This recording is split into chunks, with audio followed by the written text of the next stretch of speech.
Hai semuanya, ketemu lagi bareng Mihu di sini. Oh iya, kali ini Mihu akan membawakan alur cerita dari film Donghua yang berjudul Battle Through the Heaven. Mihu mengingatkan sekali lagi ya bahwa konten ini full spoiler.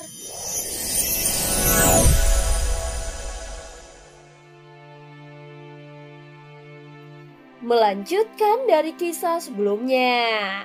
Sebelumnya Xiaoyan telah merasakan adanya panggilan pertemuan dari alam dewa kekacauan. Setelah bertanya kepada Zanlao tentang sebab akibat, Xiaoyan memutuskan mengeluarkan avatar Yuan Shen untuk menjaga tubuh fisiknya dan bergegas ke alam dewa kekacauan. Pada saat ini di alam dewa kekacauan, 9 platform batu masih merupakan pemandangan yang familiar. Walaupun Xiaoyan menunda kehadirannya, namun dia bukanlah orang terakhir yang datang. Terlihat masih ada 2 sosok lainnya yang belum muncul, yaitu Sukiante dan juga Huaken. Setelah Xiaoyan tiba, Xiaoyan tetap diam menunggu dengan tenang. Tetapi sampai waktu yang cukup lama, sosok mereka berdua masih tidak muncul. Sepertinya Huaken dan Sukiantai tidak akan hadir pada pertemuan kali ini. Mereka berdua tidak bisa datang ke pertemuan kali ini. Pertemuan akan segera kita mulai. Setelah beberapa saat, nomor 1 langsung membuka pertemuan. Mendengar kata-katanya, Xiaoyan langsung mengangkat alisnya sedikit. Selama pertemuan ini, tatapan Xiaoyan benar-benar fokus melihat setiap sosok yang hadir. Namun tatapannya lebih banyak jatuh pada sosok nomor 4. Penampilan semua sosok yang ada di sini tampak sama, dan tidak bisa melihat ekspresi sosok lainnya. Berdasarkan hal ini, tentu saja nomor 4 juga tidak bisa merasakan tatapannya. Faktanya masih banyak hal di dunia kuno Dewa Abadi dan Iblis yang belum diselesaikan oleh Xiaoyan, seperti Zonggu dan yang lainnya. Namun Xiaoyan tidak punya waktu untuk mengucapkan selamat tinggal kepada mereka. Bukannya Xiaoyan tidak mau melakukannya, tetapi dia tidak berani. Jika dia terus tinggal di dunia kuno Dewa Abadi dan Iblis, dia merasa konsekuensinya akan sangat buruk. Setelah Huaken muncul dan melihat ekspresinya saat kehadiran Yuyan, Xiaoyan jelas merasa bahwa keberadaan Yuyan ini pastilah sangat menakutkan. Sebenarnya berada di tingkat apa kekuatan wanita itu? Ucap Xiaoyan sedikit mengerinyit. Namun selama periode dia berada di dunia kuno Dewa Abadi dan Iblis, memang tidak ada tindakan yang mengintimidasinya. Jika Huaken yang kuat saja takut padanya, apalagi Xiaoyan yang hanya berada di ranah keabadian kaisar. Itulah sebabnya Xiaoyan pergi dengan tergesa-gesa. Jika aku punya kesempatan di masa mendatang, aku akan pergi ke dunia kuno Dewa Abadi dan Iblis lagi. Tetapi setidaknya aku harus memiliki kekuatan dan kualifikasi untuk melawan nomor 4. Kalau tidak, jika aku pergi lagi maka aku akan kehilangan hidupku dan mati di sana. Ucap Xiaoyan bergumam di dalam hatinya sambil menunggu sosok lainnya mulai memberikan informasi yang mereka ketahui. Ada perubahan yang terjadi di dunia misterius surga barat. Kedua ras dewa dan iblis telah hidup berdampingan secara damai selama ribuan tahun. Namun sekarang sudah tidak harmonis lagi, dan perang mungkin tidak bisa dihindari. Dengan ketidakhadiran nomor 2, jadi sekarang giliran nomor 3 yang berbicara. Dia langsung menceritakan tentang situasi yang terjadi di dunianya, dan tidak menyembunyikan apapun. Bagaimanapun mereka sudah saling mengungkapkannya sebelumnya. Hanya saja Sukiante dan Xiaoyan masih tidak mengatakan yang sebenarnya. Namun selebihnya tampaknya telah jujur. Ada 2 ras dewa dan iblis di dalam satu dunia. Tampaknya komposisi dunia misterius surga barat sangat istimewa.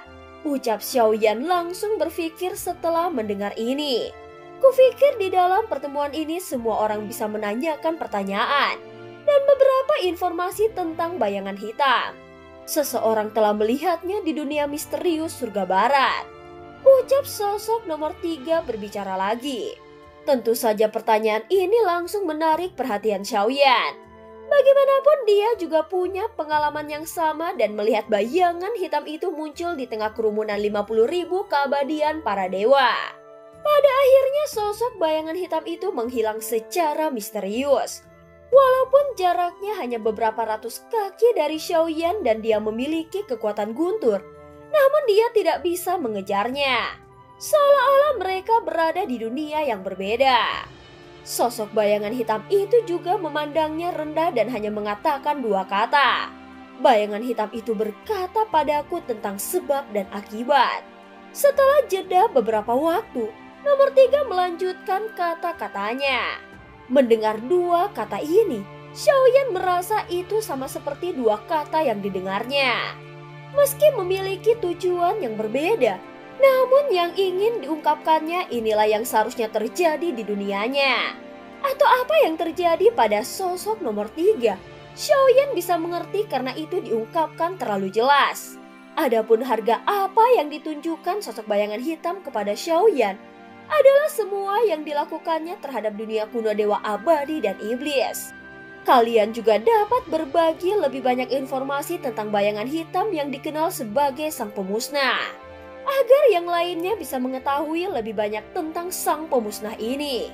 Sebelumnya setiap dunia memiliki permasalahan yang berbeda. Adapun di dunia misteri surga barat, tempat nomor 3 berada sebelumnya selalu aman. Tetapi setelah kemunculan sosok bayangan hitam, keributan pun mulai terjadi. Tetapi yang jelas itu hanyalah masalah waktu. Dan dunia misterius surga barat tidak akan bisa lepas dari malapetaka yang akan dialami oleh semua dunia. Sepertinya saat ini 9 dunia utama berada di lautan yang sama. Seolah-olah ada pusaran air besar yang muncul di laut, kemudian mengaduk seluruh dunia ke dalamnya. Sehingga tidak ada dunia yang bisa lepas darinya. Selain Senshi yang menghadapi invasi Taisu, dunia lain juga memiliki permasalahannya sendiri. Seperti penghalang dunia yang rusak di dunia kuno dewa abadi dan iblis. Walaupun Xiaoyan telah membantu memperbaikinya, tetapi sumber daya dunia yang diambil Xiaoyan dan perselisihan internal yang terjadi di seluruh dunia kuno dewa abadi dan iblis akan menyebabkan ketidakseimbangan. Setelah sumber daya yang tidak seimbang, maka dunia kuno dewa abadi dan iblis harus menstabilkan dunianya kembali. Tentu saja ini tidak akan lebih mudah daripada memperbaiki penghalang dunia. Meskipun nomor 4 mencoba yang terbaik untuk menunjukkan kebaikan di depan Xiaoyan dan semuanya tampak normal, namun itu tidak lebih dari obsesinya terhadap erotika. Selain itu, esensi sebenarnya yang dilihat Xiaoyan padanya adalah kegilaannya tentang erotisme.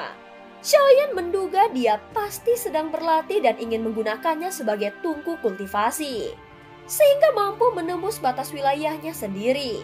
Berdasarkan hal ini, tampaknya nomor 4 sedang mengejar sesuatu yang berbeda.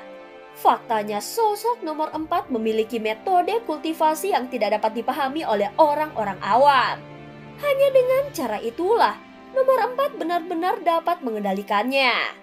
Aku adalah reinkarnasi yang mulia, dan tidak masalah apakah aku bisa atau tidak menghindarinya. Jika aku benar-benar membiarkannya berhasil, maka pasti ada sesuatu yang luar biasa yang akan didapatkannya. Jika tidak, dia tidak akan terlalu gigih menginginkanku. Ucap Xiaoyan dengan suara yang dalam.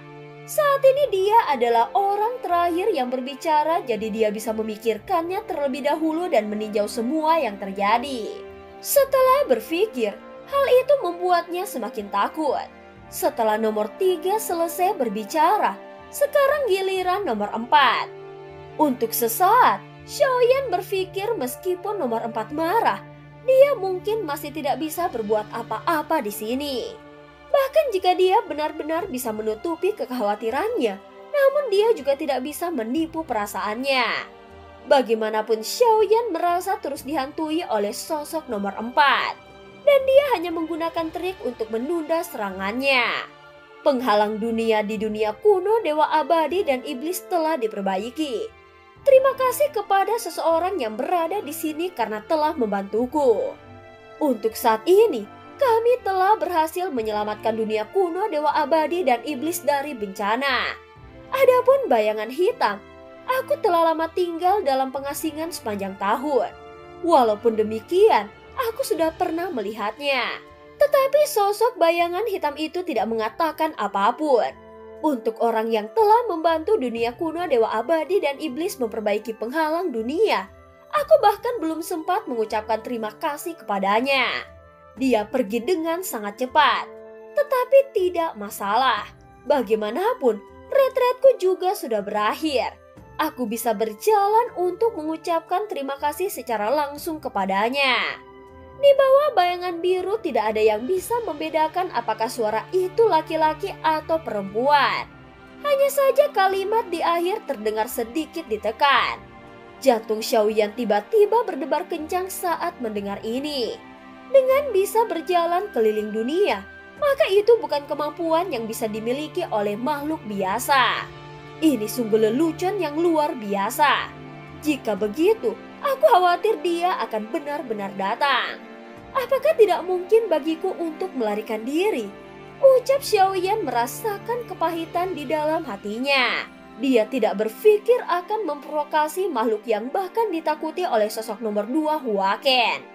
Bagaimanapun mereka sudah ada sejak zaman Zuzang dan Shizun. Dengan kekuatannya saat ini, sepertinya Xiaoyan benar-benar akan dipaksa sujud di hadapannya. Dan cerita pun berakhir. Terima kasih udah dengerin Mihu dari awal sampai akhir ya. Jangan lupa untuk like dan subscribe. Sampai jumpa.